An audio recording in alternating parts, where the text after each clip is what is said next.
பிடிக்காம கோயில் துறையிலேருந்து நடந்து அந்த இடத்துல போய் அத்தா நீ இனிமேல் நான் வரமாட்டேனா வருவானா எனக்கு முடி சொல்லு. அப்பயே என் உடம்புல ஏறி 3.25 வருஷம் இவ்வளோ கஷ்டம் தெரியாது.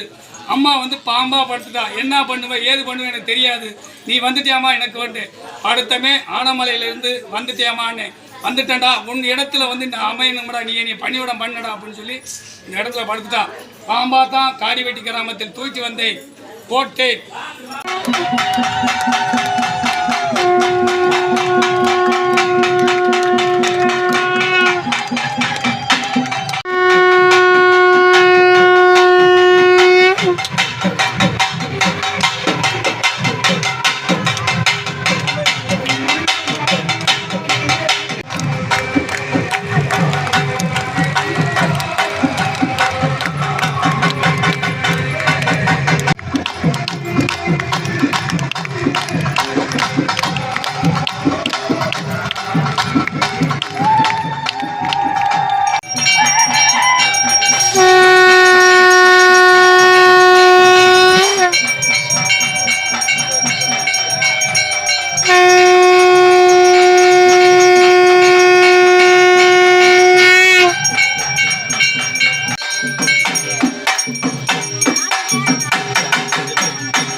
வேலையெல்லாம் முடிச்சுட்டு வந்து அப்பா கை கம்மி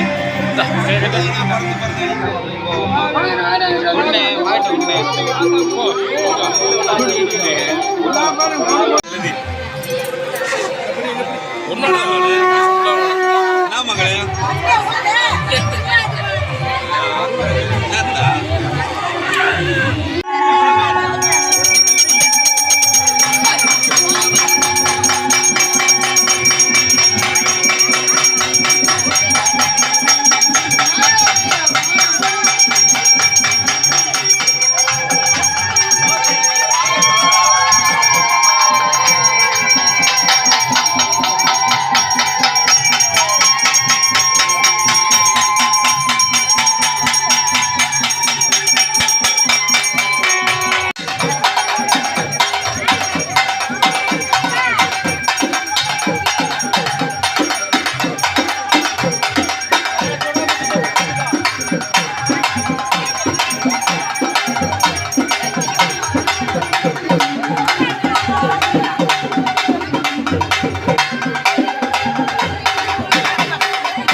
கீழே இருக்குமா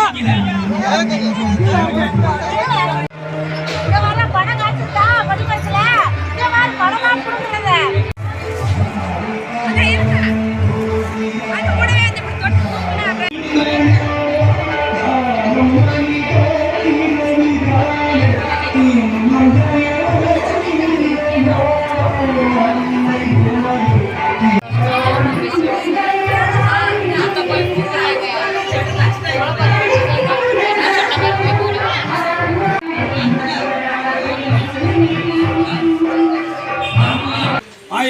ஆயிரத்தி 1991 நான் பொள்ளாச்சி அருகில் இருக்கிற ஆனமலை மாசாணியம்மன் கோயிலுக்கு சென்றபோது என் கை கால் விளங்காது.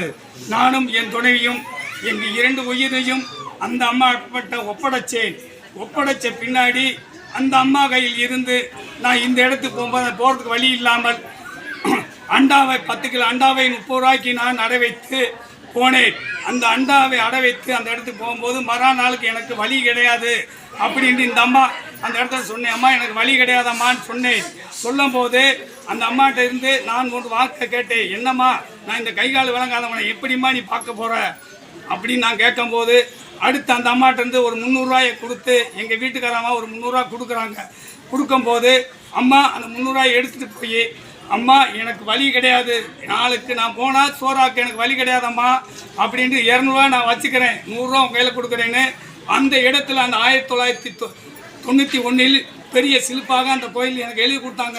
மேலங்கில் என்னப்பா நீ முடியாதவர் இப்படி கொடுக்குறேன், ஏத்தா எனக்கு கொடுத்துட்டே அப்படின்னு இந்த 200 ரூபாயை நான் வைத்து கொண்டு அத்தா உன்னோட சாப்பாடு சாப்பிட்றேன், நல்லா இருந்தால் உனக்கு கொடுப்பேன், இல்லைன்னா உன் காலம் எல்லாம் உன் சாப்பாடு தான் என்று நான் கூறினேன். அப்படி அந்த அம்மா டேய் நீ போடா அப்படின்னு சொல்கிறாங்க. திருப்பி எனக்கு அந்த நோய் எப்படி தீர்ந்ததுன்னு எனக்கு தெரியாது. எனக்கு பச்சை தண்ணி போட்டால் சேராது. என் பிள்ளைங்க 2ம் அன்னைக்கு 8 வயசு 9 வயசு பிள்ளையாக தான் இருந்தாங்க. அந்த பிள்ளை காலத்தில் அவளி விட்டுட்டு எங்கள் 2 உயிரையும் அந்த ஒப்படைச்சிட்டு திருப்பி வந்தோம். வரும்போது 3வது 1 மாதம் வந்துட்டேன். திருப்பி 3வது வரும்போது கல்லறையில் ஏறி ஆத்தாட்ட போனேன். போய் வரும்போது எனக்கு ரொம்ப கடன் அதிகமாகிவிட்டது. என்னம்மா உன்னை தேடி வர்ற இப்படி கடன் ஆகிவிட்டதுன்னு 7 அமாவாசை போய் 8வது அமாவாசை இங்கே அழுது பச்சை தண்ணி கூட குடிக்காம கோயில் குறியத்தூரிலிருந்து நடந்து அந்த இடத்துல போய் அத்தா நீ இனிமேல் நான் வரமாட்டேனா வருவானா எனக்கு முடி சொல்லு. அப்போயே என் உடம்புல ஏறி அந்த நேரத்தில் உடம்புல ஏறி இருந்து என்கிட்ட அப்பவும் கஷ்டங்கள் இருந்து என்னென்ன கஷ்டப்படலாம் கிடையாது, அத்தனை கஷ்டம் கிடையாது, சோறு கிடையாது, எல்லாமே கஷ்டப்பட்டு அப்படியே கொஞ்ச நாள் போகிறோமே ஒரு பிள்ளைக்கு திருமணத்தை அமைச்சு கொடுத்தேன். அமைச்சு கொடுத்து வாழங்கள் கடன் அது பாட்டுக்கு ஏறிக்கிட்டே தான் போகுது. ஏறி போய் என்ன பண்ணுறது, இங்கே பூ இருக்கும்போது என்னாலையும் கடமுல ஆக மொத்தம் 171 அமாவாசை அம்மாட்ட போயிட்டேன். போய் எனக்கு இவ்வளோ கஷ்டம் தீரலையாமன்னு இந்த ஊரை விட்டு காடிவெட்டி கிராமத்தில் போய் என்னை ஒப்படைச்சி மலையை ஒட்டி உக்காந்துருக்கும் போது சேலை கட்டின சேலை கூட கிடையாது, ஆளுக்கு ஒரு வேட்டி ஒரு துண்டோடு அந்த இடத்துல படுத்துனாங்க. மானும் அப்புறம் ஒரு மாசாணின்ற 3 பேர் இருக்காங்க. அவன் பெரிய என்னப்பா இப்படி இருக்கீங்கன்னா அந்த யாரும் நைட்டு 12 மணி அளவில் ஒரு கட்டில் தூக்கி ஒரு பாத்திரம் ஒரு தெம்பு எடுத்து காடி வெட்டியில் சோறாக்கிறதுக்கு வச்சுருக்கான். காடி வெட்டியில் 3.25 வருஷம் இவ்வளோ கஷ்டம் தெரியாது. அம்மா பாம்பா படுத்துட்டா, என்ன பண்ணுவேன் ஏது பண்ணுவேன் எனக்கு தெரியாது. நீ வந்துட்டியாமா எனக்கு அடுத்தமே ஆனமலையிலேருந்து வந்துட்டியாமான்னு வந்துட்டேன்டா உன் இடத்துல நான் அமையணும்டா நீ என்னை பணிவிடம் பண்ணடா அப்படின்னு சொல்லி இந்த இடத்துல படுத்துட்டான். பாம்பா தான் காடி வெட்டி கிராமத்தில் தூக்கி வந்தேன் போட்டேன். பாம்பா உருவாகி இன்னைக்கு இந்த 6வது வருஷம் எல்லா மக்களுக்கும் சிறப்பாக இருந்து எல்லா மக்களுக்கும் ஆத்தா உருவத்தில் எல்லா பிள்ளைகளுக்கும் புடவை எடுத்து கொடுத்து என் முளைப்பாரி தூக்குறவங்க அனைவருக்கும் இந்த 6 ஆண்டுமே என்னால் முடியும் அப்படின்னு சொல்லி அந்த அம்மா சவதை விட்டு செஞ்சு இந்த 6 வருஷமும் குண்டமும் மயான பூசையும் எடுத்து நடத்திக்கிட்டு வருகிறேன். இதே போல் எல்லா மக்களும் நல்லா இருக்கணும், எல்லா மக்களுக்கும் நன்மை இருக்கணும், அந்த தாயை கொடுப்பா என்ற நம்பிக்கையோடு இந்த 3 பிள்ளைகளுக்கும் நல்லது செய்யணும். இந்த இடத்துக்கு வந்த மக்கள் அனைவரும் நல்லா இருக்க வேண்டும். நான் போனது மாதிரி எல்லாரும் இந்த ஆதி மாசாணியம்மன் கோயில் குறித்தறிக்கை வந்தால் நிச்சயம் நிறைவேறும். செயலாளரை வச்சு தான் இந்த ஆலயத்தை நடத்தி கொண்டு இருக்கிறோம். இந்த 15 பேர்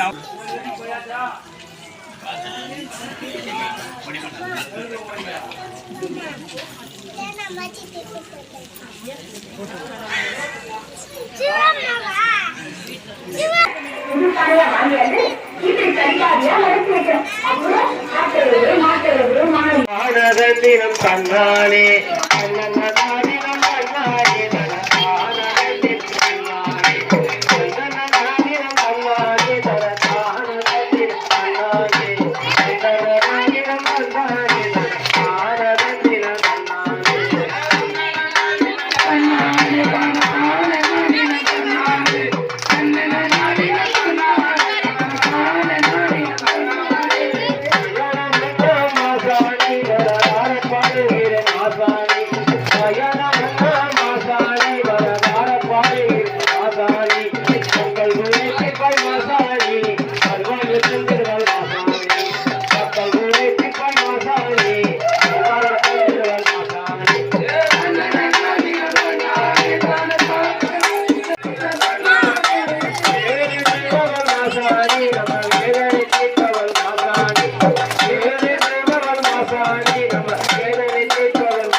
பின்னாடி வாப்பா.